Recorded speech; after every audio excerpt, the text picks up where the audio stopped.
nagsasayo kami, malayo kami sa kasalanan, Lord, and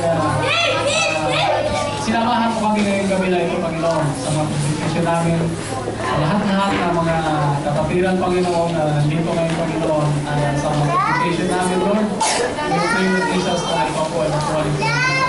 Salamat sa lahat sa pag-iingat mo sa amin ngayong gabi na ito, at we pray that ingatan mo po kami habang kami makarating sa aming isang tahanan. Bigyan mo kami na masarap na pagtulog, makahingaan, bukas, at maraming lakas ang bibigay mo kami. Salamat sa gawain na natapos mo, Jesus. Salamat sa lahat ng Jesus Christ. Amen.